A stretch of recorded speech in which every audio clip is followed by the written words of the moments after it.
Olha, hoje à noite eu tenho a satisfação de estar com um amigão meu, uma pessoa que é de uma dedicação irritante à medicina. Ele ama a medicina como poucos médicos amam. Aliás, médico que ama a medicina não tem tempo para nada, né? Ele precisa se virar muito com isso. E a especialidade dele não é especialidade, na verdade. Isso que eu acho mais bonito. Eu estou com meu amigo Dr. Alfredo Salim Elito, que é clínico geral, médico da família, médico do corpo clínico do Hospital Sírio-Libanês, comentarista da Jovem Pan há muito tempo, autor de um livro maravilhoso, chama-se Entendendo as Doenças, a gente já vai falar daqui a pouco nisso. E eu quero agradecer muito a sua presença aqui, porque eu sei que seu tempo é escasso, mas você está aqui hoje, depois de um dia inteiro de trabalho, auxiliando a gente e contando um monte de coisa que a gente não sabe. Obrigado por estar aqui conosco. Eu agradeço, Alfredo, ao convite, a poder conversar com os telespectadores, trazer alguma experiência, um bate-papo informal. Espero poder ajudar nesse espaço. Com certeza. Nós estamos aqui com o Pelé da medicina. Doutor Alfredo, eu sempre quis fazer uma pergunta para o senhor, e o senhor teve uma escolha muito corajosa, né? Sair da faculdade já há um bom tempo, mais de 30 anos de medicina, e decidir ser clínico geral, quando há 30 anos a medicina avançou demais nas especialidades. Como é que é conviver com tanta especialidade sendo clínico geral?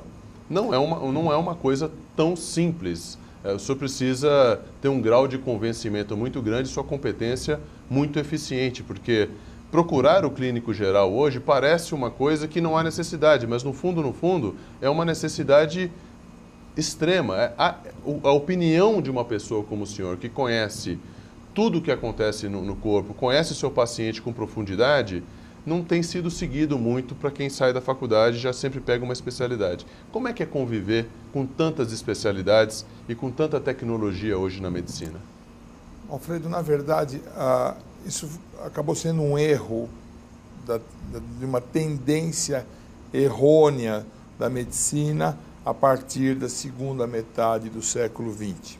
A partir da segunda metade do século XX, quando houve um grande progresso, uma grande evolução na medicina, começaram a surgir as especialidades. Os médicos começaram a estudar muito mais a miúde, mais profundamente, diferentes aparelhos, diferentes sistemas, diferentes órgãos. Lógico que isso trouxe para a medicina um progresso imenso. Hoje, você em qualquer órgão, em qualquer sistema, qualquer tipo de patologia, você tem profissionais que estudam aquilo profundamente e sabem lidar, tanto do ponto de vista clínico, quanto do ponto de vista cirúrgico, de diferentes aparelhos do corpo humano. Então, isso é inconteste. Houve o progresso.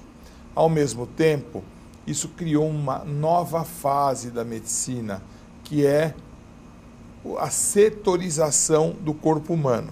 Então, esses especialistas, essas especialidades, elas, além de evoluir no sistema estudado, no órgão, naquele setor, ela deixou de ver o ser humano como um todo, certo?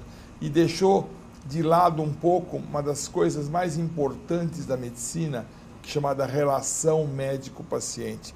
As pessoas hoje, os médicos, eles estudam, e isso, como eu te falei, começou nessa segunda metade do século XX, os médicos especialistas se preocupam, e com razão, daquele sistema, daquele órgão, do funcionamento e das doenças daquele órgão.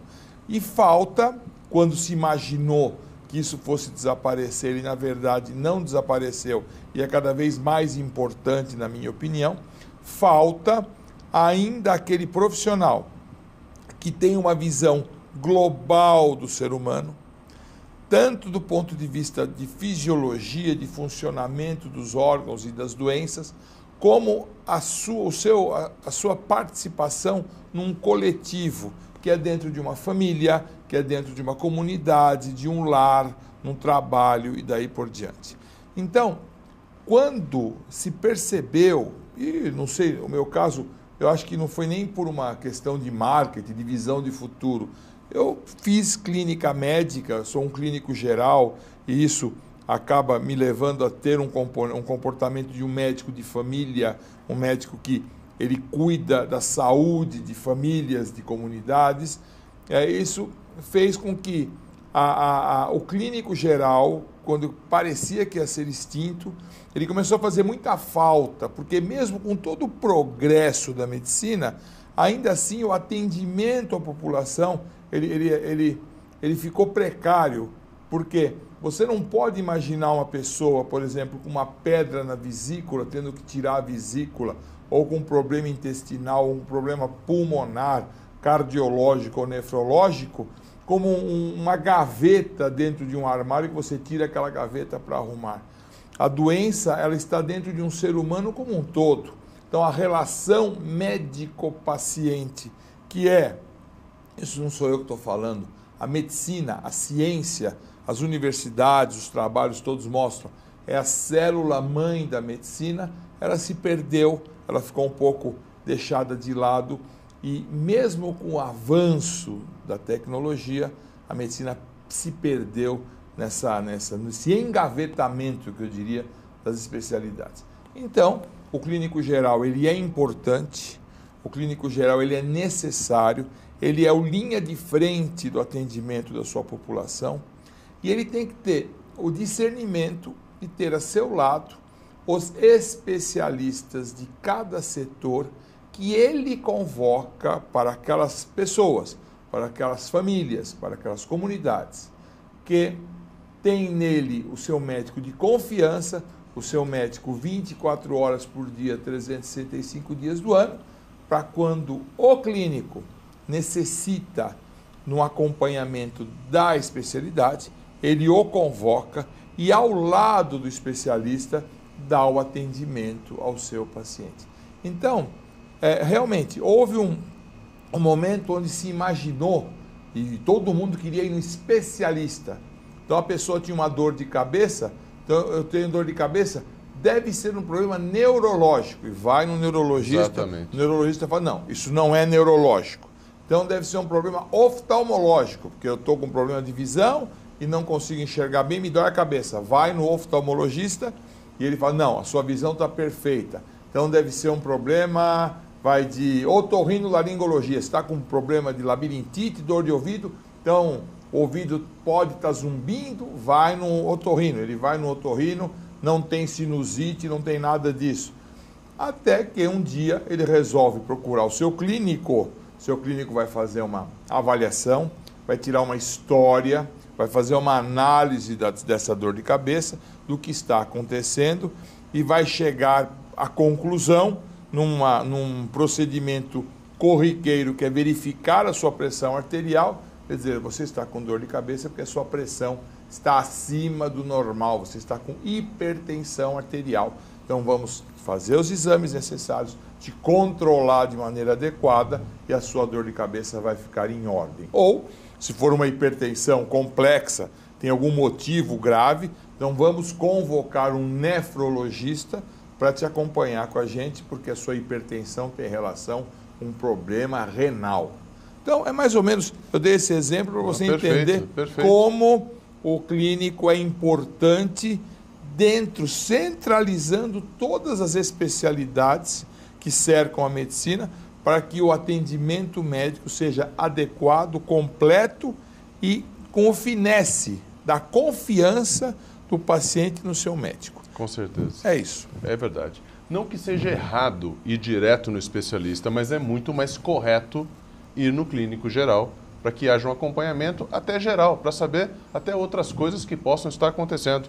É isso que a gente vai falar depois do nosso intervalo, e vamos falar um pouquinho desse livro maravilhoso aqui, que é uma obra-prima chamado Entendendo as Doenças. O título do livro é Saúde. A gente já volta com um dos melhores, na minha opinião, clínico geral do Brasil, Dr. Alfredo Salim Elito.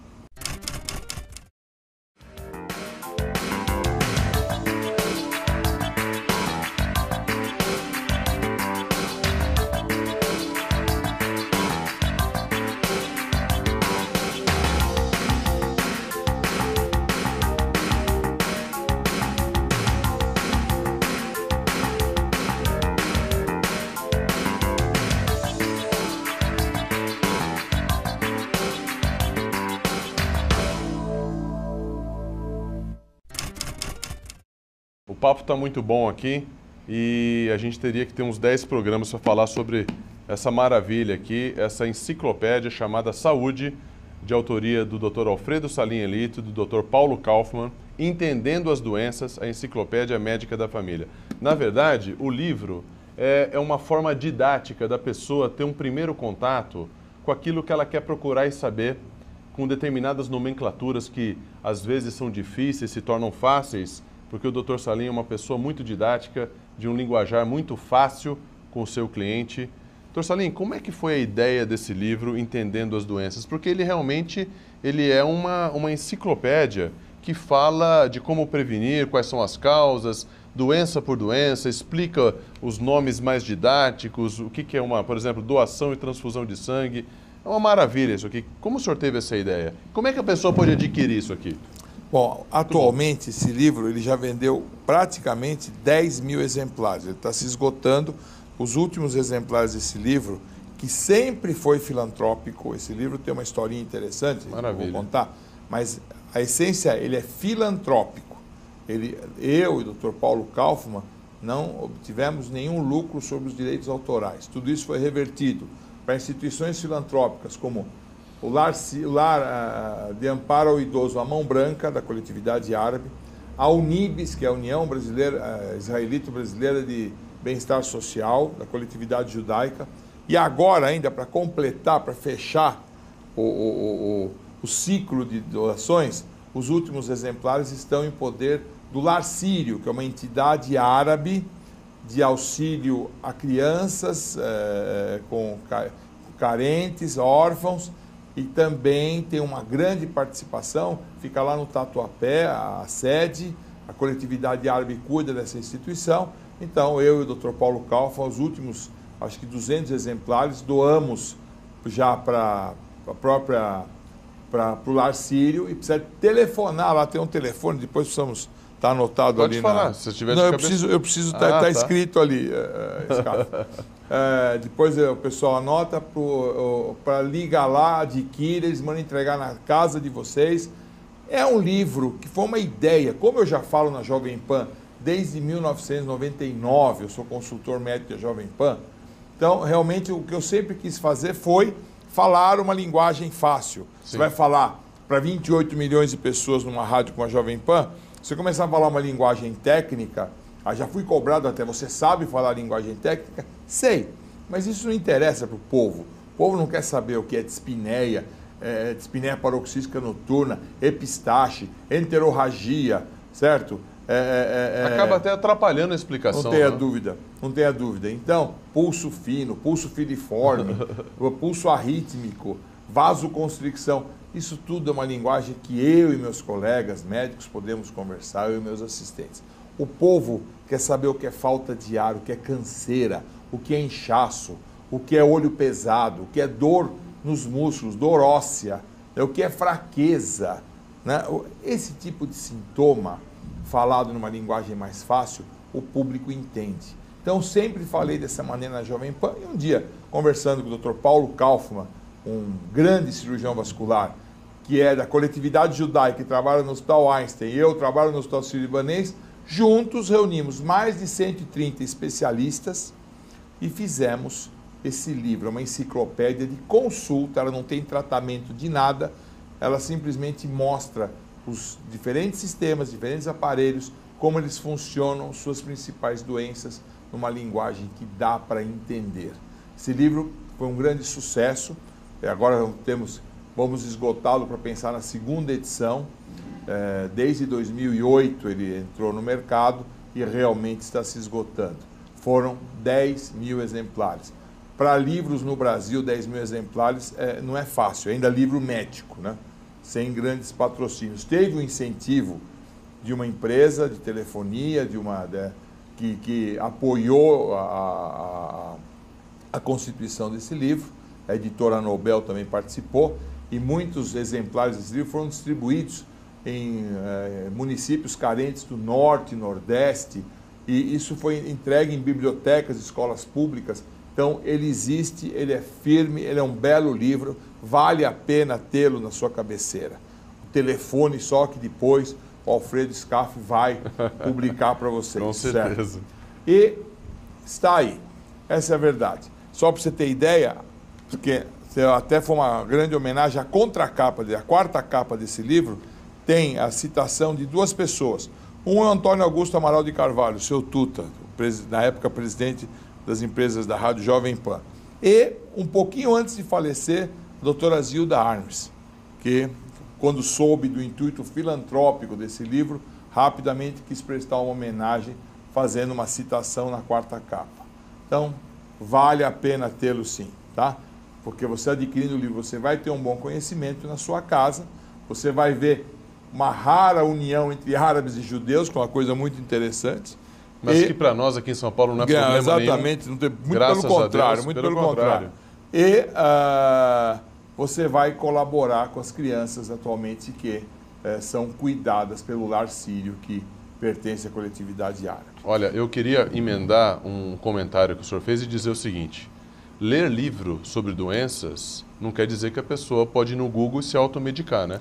Pelo contrário. Que o senhor comentasse sobre ela, porque hoje existe uma certa tendência, né, que o Google é advogado, é médico, é engenheiro, é arquiteto. O Google agora ninguém precisa mais de ninguém. Colocou a palavra lá, o cara vai na farmácia e se automedica. Eu queria que o senhor comentasse. A automedicação é um dos temas que eu faço muitas palestras, por sinal. É um dos grandes problemas da saúde brasileira.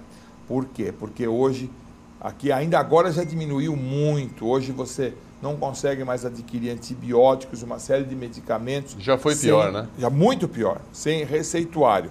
Mas você vai numa farmácia, é atendida não por um farmacêutico, é uma classe que eu respeito muito, mas por um profissional que não é profissional, ele é um balconista, uma pessoa que não tem o menor conhecimento científico de nada, vai lá, cita um sintoma e ganha uma caixinha que está ali dando sopa na prateleira e se automedica. A automedicação é uma das causas de doenças graves, uma das causas de retardo diagnóstico, é uma das causas de mascarar doenças graves e, baseado em tudo isso, evidente, é uma das grandes causas de morte no Brasil. Eu tenho a impressão que, se fizer uma estatística, mais de 15% das internações dentro de uma instituição hospitalar são causadas por automedicação. Mas sabe que esse comentário da automedicação, ele é muito importante pelo seguinte: com excesso de informação, Dr. Salim, eu vejo muito perigo nas pessoas, que elas acham que elas estão muito bem informadas, porque o celular chega a mensagem a toda hora, a comunicação entre as pessoas é a todo segundo. Então, as pessoas acham que o profissional, ele ficou um pouco desvalorizado. E ao contrário, a coisa se tornou perigosa pelo excesso de informação. Por que o senhor estudou 10 anos para ser clínico geral? Por Google substituir o seu conhecimento? E a sua experiência no dia a dia, como é que fica? Alfredo, e o pior é que quando você coloca um nome, ou uma doença, ou qualquer uma entidade jurídica no Google, sim, o Google não escolhe o que ele vai te fornecer. Não. Mais de 95% ou até mais das informações que você recebe via Google, que você não sabe como acessá-lo, são mentirosas, erradas e inapropriadas para aquela situação. Toda pessoa que tem, por exemplo, uma diarreia, vou dar um exemplo muito banal. A pessoa está com uma diarreia e coloca diarreia no Dr. Google, a chance que ela tem de ter certeza que está com câncer de intestino, que vai ter que ser operada, que vai retirar o intestino e ainda vai ganhar uma bolsa de colostomia definitiva, é imensa. E ainda vai acabar entrando na associação dos colostomizados americanos, que existe essa associação. Tudo bem. Então, é evidente que todos nós acessamos o Dr. Google, que é uma grande revolução na comunicação da humanidade. Mas, quando o assunto é medicina, ainda não existe um aparelho que substitua a entidade médica. O Dr. Google não vai saber a sua idade, seu sexo, sua ocupação, seus hábitos, a sua história relativa a esse sintoma, seus antecedentes. E, em cima disso, o Dr. Google não vai te examinar, não vai fazer hipóteses diagnósticas para depois pensar qual é a sua doença e que tratamento vai ser instituído. Toda vez que você vai se medicar através do Dr. Google, ou através do vizinho, ou através do balconista da farmácia, ou de alguma informação, hoje todo mundo quer tomar melatonina porque faz milagre no sono. Mas isso não é assim. A automedicação, além de jogar dinheiro fora, prejudica sim.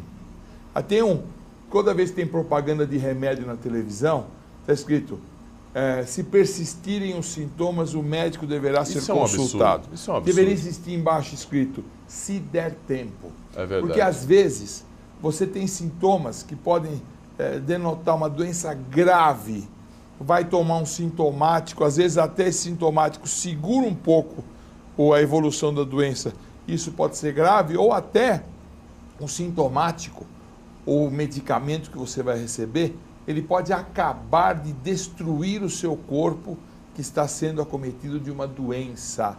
Então, realmente, a automedicação é um problema cultural. Uma pena que num país como o Brasil, onde a assistência médica é precaríssima, acho que nós vamos conversar isso no próximo bloco, né, com o Alfredo, mas quanto mais precária é a saúde do brasileiro, mais ele se automedica, mais ele segue o conselho da vizinha, da mãe, da tia, da sogra, porque ele não tem condições de rapidamente ligar para o seu médico de confiança, ou para o seu médico que faz o atendimento chamado primário, de saúde pública, ou ir ao hospital ao lado da sua casa e receber um atendimento imediato para tratar um sintoma, enfim, algo que possa resolver o seu problema. Então, a automedicação é um erro cultural e é um erro público, é um erro governamental que ainda não oferece uma saúde decente para essa pobre população brasileira. Com certeza. A gente volta depois do intervalo e esse negócio de se persistirem os sintomas, CRM devia tomar uma providência, porque isso é um estímulo à automedicação. Primeiro se medica, depois procura o médico. Está errado isso. A gente já volta depois do intervalo.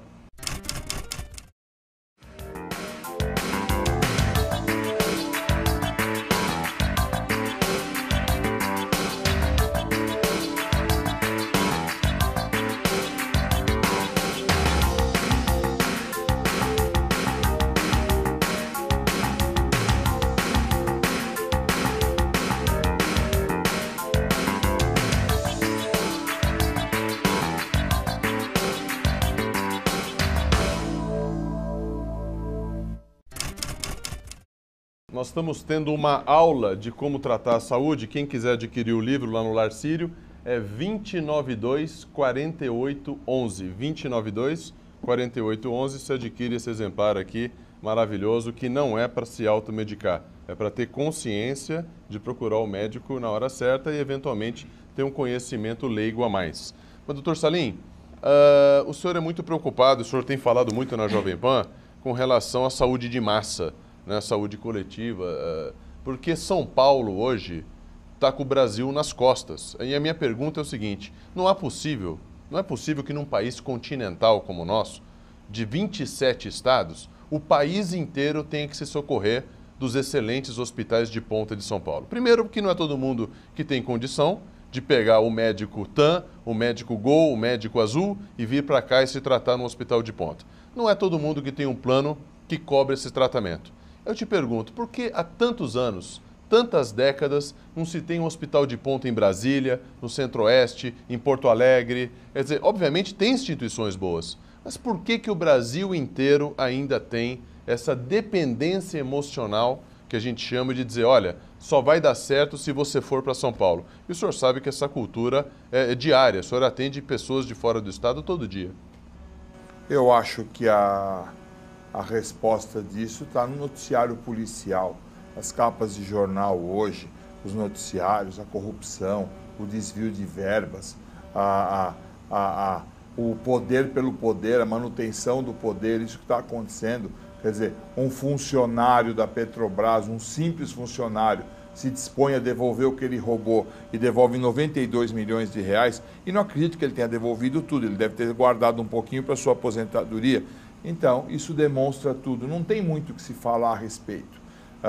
se pegar o que foram gastos, o dinheiro gasto nos estádios, para essa famigerada Copa do Mundo, com 7-1 para a Alemanha, e daí por diante, você construiria muitos Einsteins e sírios libanês por todo o Brasil. Aliás, só um parênteses. Em capitais foram feitos estádios e não tem hospital geral. É isso. É isso. Estádios que já estão despencando. Isso. Então, não adianta. Isso daria um belo programa, Sem dúvida. mas até por nossa segurança é melhor ficar por aqui. Realmente não dá. São Paulo não consegue segurar o país e São Paulo não consegue segurar São Paulo. É verdade. Isso que você está falando de Sírio, Einstein, Oswaldo Cruz, hospitais desse nível, são 3 hospitais num país de 200 milhões de habitantes. Tem um ou outro foco maravilhoso, por exemplo, o Hospital de Câncer de Barretos, um hospital de referência, que lá se fez milagre. Eu digo o seguinte, qualquer instituição, qualquer organização que não desvie verbas, faz o que faz Sírio, Oswaldo Cruz, Einstein e Barretos. Precisa começar com a ética, primeiro Muito bem. lugar. Nós aqui, você é advogado, eu estava comentando isso com meus filhos no carnaval, no bate-papo informal. Nós aqui pagamos 2 vezes transporte, o público que você não usa e o seu. 2 vezes segurança, o público que você não usa, pelo contrário, e a sua, porque hoje você tem que ter segurança própria. Educação, saúde, saneamento básico, tudo aqui nós, que temos um pouco mais de poder aquisitivo, pagamos 2 vezes.